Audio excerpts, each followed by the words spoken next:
Good morning, friends. Welcome to goonlinetrainings.com. Today, let us understand some more things in the incremental loading. Yesterday, we had seen incremental loading with the help of lookup transformation. So today, let us understand one more concept in SSIS, that is SCD, slowly changing dimension. Let us understand what is a slowly changing dimension and all. And we had seen yesterday this demo. So let us understand the SCD.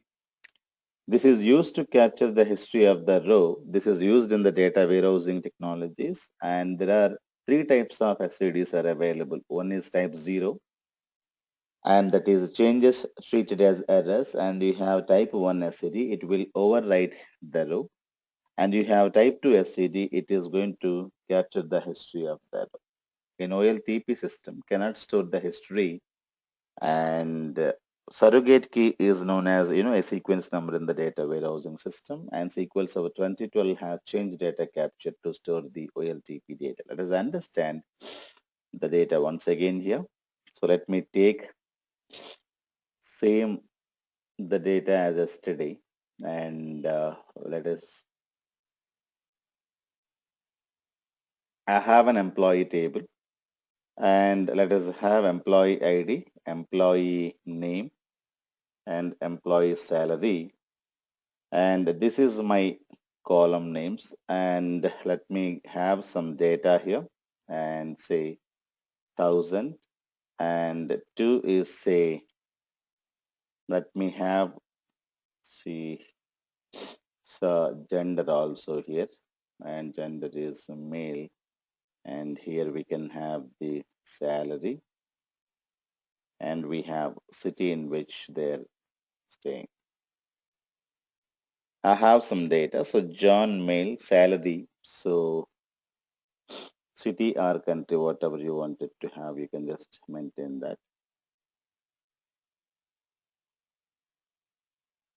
So say 1000, and is currently in US. Okay, and we have say Bhaskar, and some data we have say India, and 3 you have say Ravi. We have let us take one Anu, female we have 3000, right? So maybe in yes.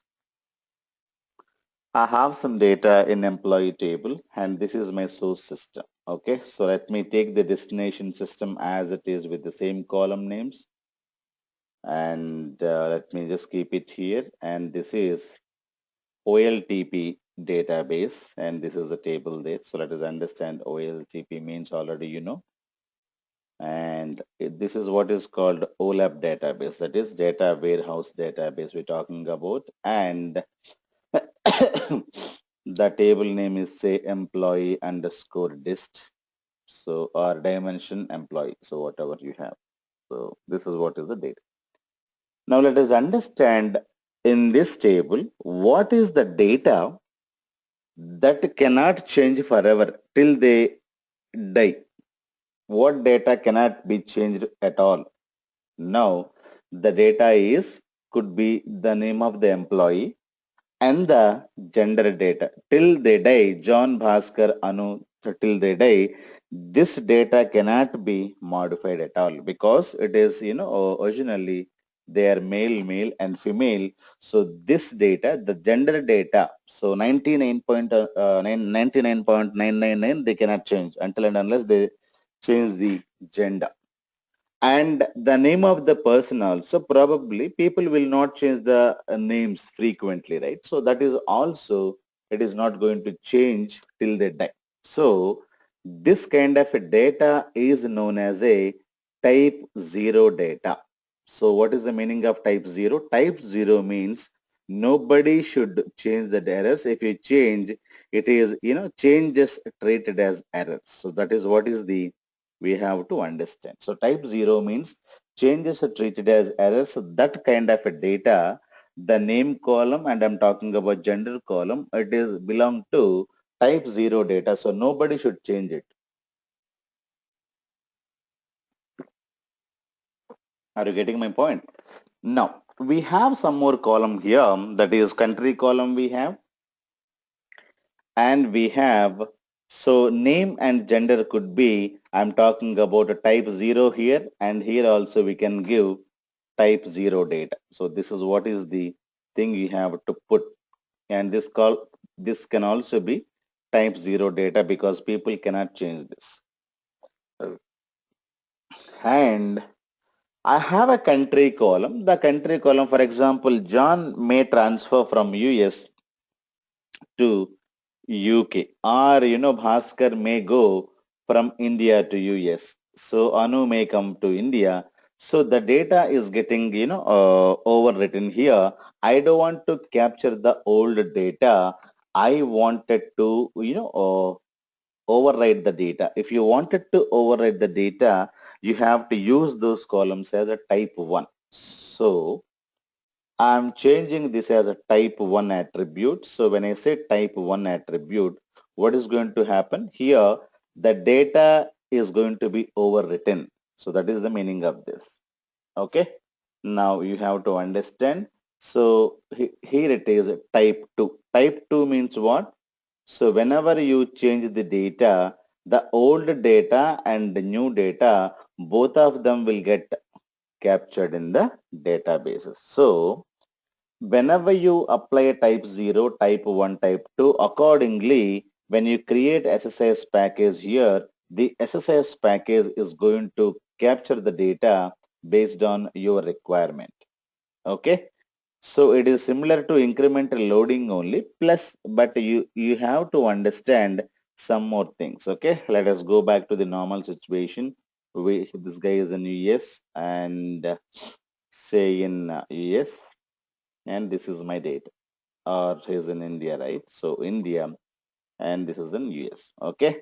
Now, when you run the package first time, it will take all the data and it is going to dump here. Okay. That's it. When the data is dumped, so when you apply type 0, type 0, type 2, type 1, what is going to happen? If somebody by mistakenly also changing this, for example, this they have modified it to say some, a F, it is accidentally modified. Okay. When you accidentally modify, according to our property, it is type 0 property. This is also type 0 property, but somebody modified this. And again, when you rerun the package, what's going to happen? According to this data, John's gender is male, but somebody has changed it in the source as a female. So because of the changes are treated as errors. When you run the package is going to give you the SSS package, which is having SCD transformation, is going to give you some kind of an error saying that the type 0 columns have been changed in the source. So this is not at all permittable.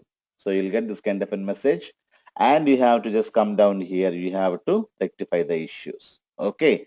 Either this data cannot get modified. So whatever the data you're having it here, it has to be with the same thing. So that is what is called type 0.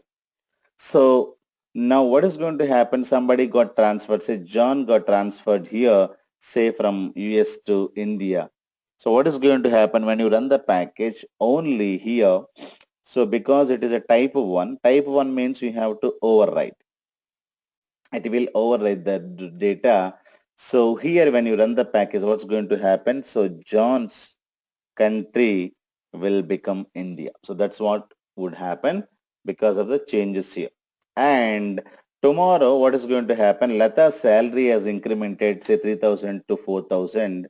So here, okay. The problem with the OLTP system is that you cannot understand what was the old salary and what is the new salary, because whenever you update, the old data has gone already, it is gone. So we cannot know what is the old salary for Anu. That is the problem with the OLTP system. But when we're talking about OLAP system, what is going to happen? It is a type 2. So entire data is taken as a one more row here, and you will be able to understand the new salary 4,000 and old salary 3,000, because of type 2 means you have to, it will capture the history of the row. So you will be able to use the old one and the new one. So this is how you have to understand type 1. Type 0 means you should not change the data in the source system. Type 1 means whenever you change the data in the source system, it's going to overwrite in the destination. Type 2 means it will capture the, it will keep old row and it will append a new row in the destination system. These are the things Microsoft slowly changing dimension is going to give us. Now, unfortunately or fortunately, you have to have one more column here. So that is a date change column, something like this. Okay. Because whenever you modify the data, people will ask you, when is this date modification has done? So you may give some kind of a date here. So this could be some old date. You may give new date, today's date as say August 15th, something like this. And this was the old date. So old date could be say yesterday's date or, some date you should be able to give. So automatically, this is the 15th and this is 16th. Like that, you should be able to give these dates also.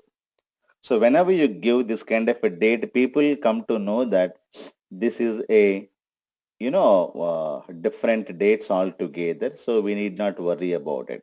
So this data is there since the 15th of last year, and this is the data modified today. So like that, people can understand when you have one more column as date change, people will maintain in the destination table. And you will have employee ID. Employee ID became dummy because I have duplicates here. So 1, 2, 3, 3. If somebody is going to modify the same data once again, for example, she got transferred to UK. And when you got transferred to UK, what is going to happen? This is the old row, and this is not going to be, taken because the UK type 1, right? So here only the UK will get changed here. So this is what is called again, according to the type 1, it has changed. Okay, so this is outdated data, and this is the latest data. Okay, so all modifications will be done on the latest data, but unfortunately the primary key has become dummy here. It is allowing duplicates now. So a table recommended that we should have a primary key, but unfortunately the primary key cannot be allowing as a primary key here because it is having duplicates. So we have to create a new employee ID as one more primary key as a sequential numbers. Okay, so this column is known as surrogate key. Surrogate key concept is implemented in the data warehousing system. So whatever be the case, the existing key become dummy, whatever be the case. So existing, data becoming dummy. So you have to have one more sequential number. So this is what is called new employee ID or new row ID. You can give any name to this.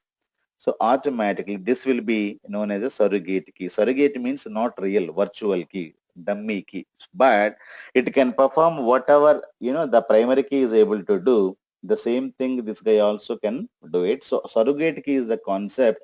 It is a data warehousing concept. It is not OLTP concept. So remember.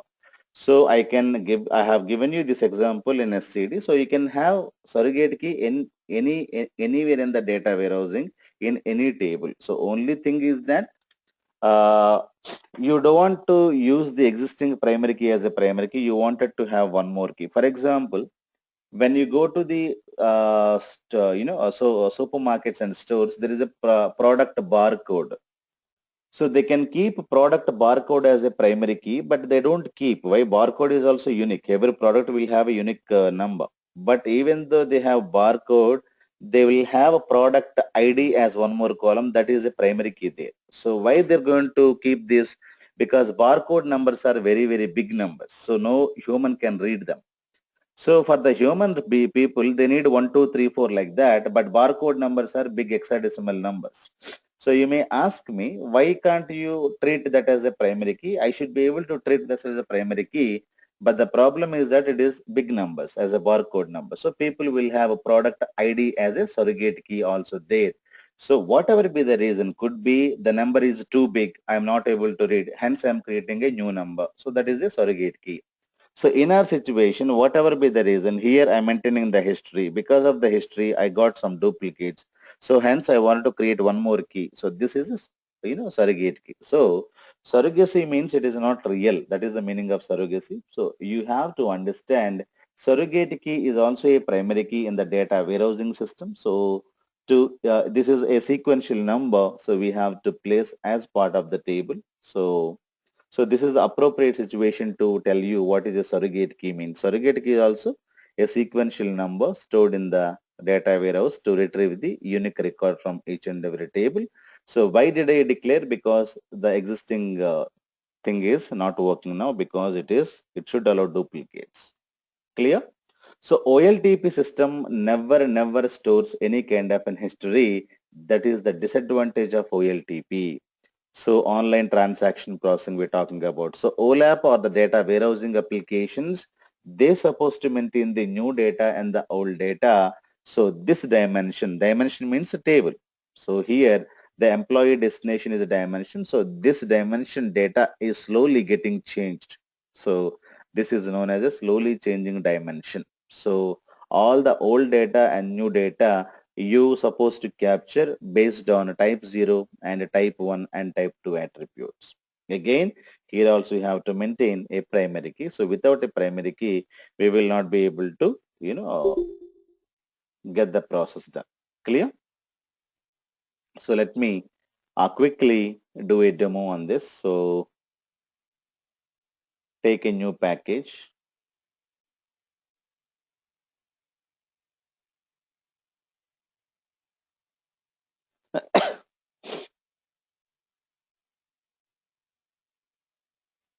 Okay.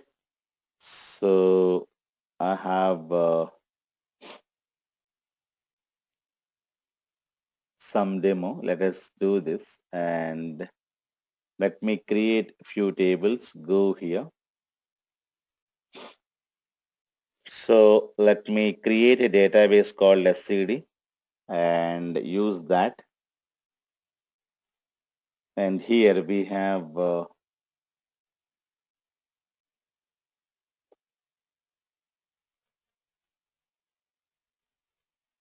salary is money, and we have city and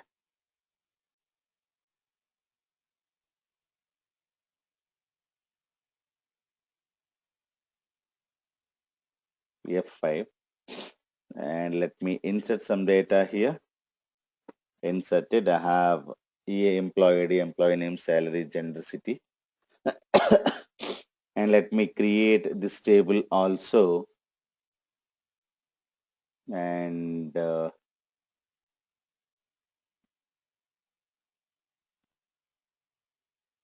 so I'm creating one more blank table and I have both of them are available here. So I have employee ID, employee name, salary, gender, ECT, then is current, whether it is record is new record or old record I wanted to capture. So I had created one more column in the destination table. So now let me go back to here and take one data flow task in the control flow and drag and drop OLEDB source, double click on this and connect to remove this and connect to slowly changing dimension database, or you can have any other database also where your data is stored. Test connection if you wanted to test it and click on OK and OK. You have to choose OLTP table and this is my table where I have to capture my data. So close and save. Now drag and drop slowly changing dimension. So this is the part of common transformation. So updates is SQL Server analysis services data warehouse dimension, update dimension records that are already present and insert dimension records that are aren't. So it is going to give you some kind of a incremental loading only. So when you double click on this, it is going to give you a wizard. So click next. So you have to choose the destination database, select the dimension table and key. So here we have to choose the destination database, so SCD only, and destination table is OLAP. So when you take OLAP as a destination table, it is giving you, this is a source data, this is a destination data, it is mapping city and city, gender and gender, employee ID, and I have to say employee ID is a business key. So this is what is a business key I'm talking about. So that you have to choose. And e-name and e-salary, and this I don't have any mapping column name for is current record. So remaining columns are mapped. So, and this is very, very important property, which is the primary key column and the source that you have to tell. So employee ID is the business key. Click next. So here you have to choose the target table, OLAP. And here we have fixed attribute, changing attribute, and historical attribute. So fixed means select this type when the value in a column should not change. Changes are treated as errors. I told you we have a name, fixed attribute, and we have say gender. These are fixed attributes. Okay, now done. And changing attribute, select this type when the changed value should override the existing value. So could be a city column. I wanted to or have a changing attribute here. So this is a type 0, type 1, sorry, type 1. And the last historical attribute, select this type when the changes in the column values are saved in the new records. Previous values are saved in records marked as outdated. So this is type 2. So I wanted to maintain salary. Salary could be historical attributes. So it is a type 0, these two, type 1 and type 2. Like that, you should be able to give the data like this. Now click on next. Now click next, and here we have to give column to indicate the current record is current. So value when current, so is current. So value when expired, expired. So if something is getting modified, it is a expired record. Like that it is going to give you, or you can also give the start date and end date columns if you want to maintain this. So you can also give start date column and end date column. That is also perfectly fine. So click next and finish. So automatically you will have very big architecture is drawn by the SCD. Now it is taking lots of things. It is taking derived column and applying lots of logic here. It is also implementing some kind of a data. It is getting updated, and when you go to the column mapping, so it is doing lots of things as we discussed yesterday. It is also doing, however, we have done yesterday. Okay, so lots of things are there. So let me save this package and let me go here. I don't have any data and I should be able to run the package. When I run the package, 3 rows got inserted. So this is the insert destination. So this is OLEDB destination. Data got inserted there. So when you go there, the data is here. So it is a current record. Now what I do, let me change. So the gender update OLTP. So let us gender make it to F. Okay. Let us make it to F or some other gender for column called Ram here. So it is E gender, I think. Employee gender. Yeah, E gender. And let me execute. So the data got changed in this. So when you see this data, so this data is male, but unfortunately somebody has modified, and let us run the package. When you run the package, it is giving you an error saying that, so when you go to the progress bar, it will give you some kind of an error. What is that? So fail on fixed attribute change property set to true. Transformation will fail when the fixed attribute change is detected.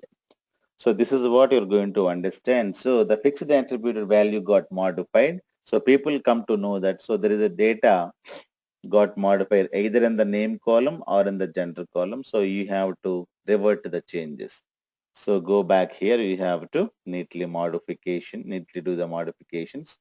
Now it is the perfected data, so it's able to detect. Okay, I have male and male. So when you go here, go to the control flow and data flow, stop debugging. And when you execute this, it's not going to give you any kind of an error, but no data also gone there. So when you go and check, no changes here and there, so data is intact. Now what I'm trying to do, let me, Ram is transferred to some other, say Hyderabad to Chennai, some city. He got transferred. So let me update the city for employee ID Ram or one, whatever it is. So let me take one. So he is now transferred to Pune. So it is E-city. Now OLTP data got modified. So according to that, it has to overwrite. Okay, so here we had Hyderabad. So this data has to be it should be modified. So go here and execute the package. Now you don't have any insert, but you have one update here. So go back here and let us do the changes. You should be able to get Pune here, and it's still current record. Now, we're going to do? Let us, increment the salary for Anu, say 55,000. So let me update this. Now, when I go here, the data got incremented. So Anu salary 55,000, but unfortunately we had this salary. Now, currently she's staying in Chennai city. Let us understand what's going to happen. It has to get one row as a new row because it has to keep the old data and the new data. So what is going to happen? Anu, it was expired record, and Anu, it is a new record. So that is what you will have. Old record will be marked as expired and you will get a new record as a current record. So this is what you have to be clear. So when you modify the type 0, type 1 and type 2 columns. Now let me insert one more row here, and so updations are happening here, and insertion, say let me take 4.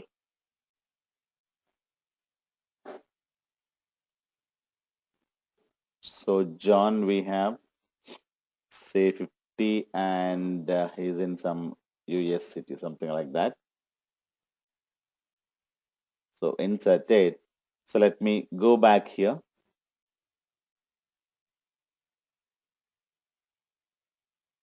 Okay, I have some data which is there, but I don't have this data. Let me perform the package. So automatically you got one row here. So stop debugging and just check. And when you insert, you should be able to get only the John record here. So this is also performing as an incremental loading. So we are able to update the data and we are able to insert the data. So all the things are happening. So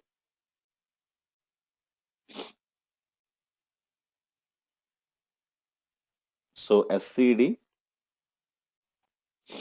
supports all insertions. If you inserting data, it is able to capture. Yes. And when you update the data, it is also giving you yes. And let us delete the data in the source system and check what is going to happen. Now we have Anu and Anu, but Anu is resigned and gone. So let me put delete from OLTP where EMP ID equals to what is the Anu record? Anu record is 2. Okay. So let me execute. So one record has deleted. Now let me go here and check. You don't have one data here. Okay. Anu resigned and gone. But Anu records are 2 we are maintaining here. So let me execute this and check what is going to happen. Okay. Now there is no insert, and when you go, there is no update here. And let me go back and check what happened there.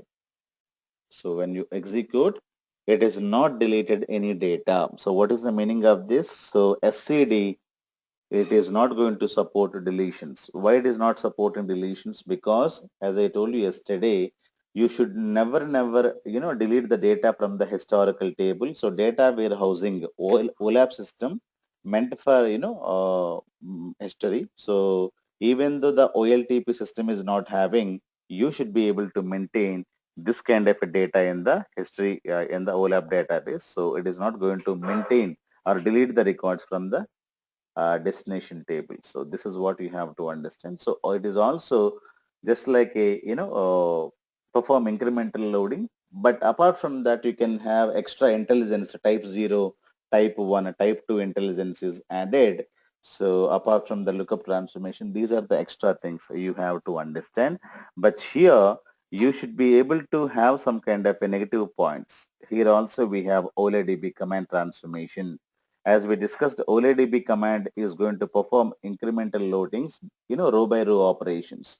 So when you have a large amount of data, slowly changing dimensions also will become very slow. When you have 1 trillion data, 1 billion data, you wanted to export and perform incremental loading with the help of SCD transformation, then SCD it is not recommended. Why it is not recommended? Because internally it uses OLEDB command transformation. OLEDB command transformation, as we discussed, it is going to take row by row and it will perform the updations.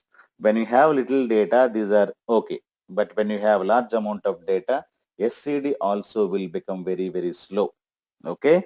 Why SCD will become very slow? Because SCD supports OLEDB command. OLEDB command transformation internally performs row by row operations.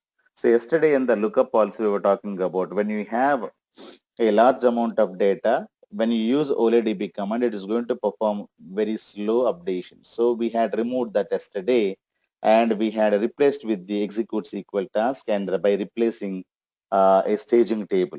So why did we do that? Only reason is when you have a large amount of data and then the only OLEDB command will become slow. So to overcome that issue, we have replaced the OLEDB command with the staging table in yesterday's demo, and we are able to perform this, with the execute SQL task in that demo. So that is the reason. So people may not use the slowly changing dimension also sometimes in your production environment. But you can also find some cases SCD transformations when you have not much data is available from the source to destinations. Clear? So this is what is called slowly changing dimensions. Any questions, guys?